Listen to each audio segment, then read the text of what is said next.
In today's video, I'm going to teach you how to change color in Affinity Designer. Let's get started by opening Affinity Designer on your computer. Once the app loads and your workspace is visible, make sure your document is open on the canvas so you can see the object you want to adjust. You'll notice the main canvas in the center, and over on the right side, the panels where color controls live. That right-hand area is where we'll make the actual color change in just a moment. Next, click on the shape you want to recolor. A single click on the object in the canvas should select it, and you'll know it's selected when you see a bounding box or handles around it.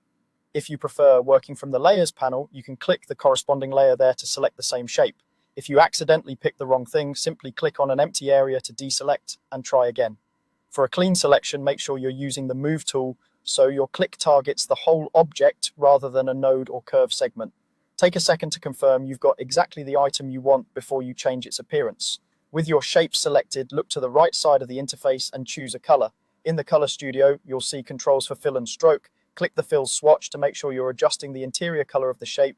Then pick a color using the wheel, sliders, or the swatches panel if you prefer predefined options. As you drag around the color wheel or move a slider, you'll see the change happen instantly on your canvas. If your goal is to change the outline instead, click the stroke swatch and choose a color there.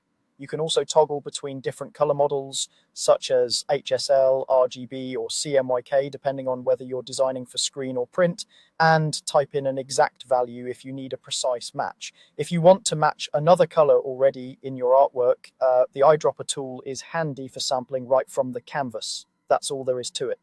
Open Affinity Designer, click the shape you want to modify, and choose a new color from the right-hand panel. If you don't like the result, press undo and try another shade until it feels right. A quick recap: select confidently, set fill or stroke correctly, then pick your color and watch the update in real time. With these basics, you can quickly refine your palette and keep your designs consistent and professional.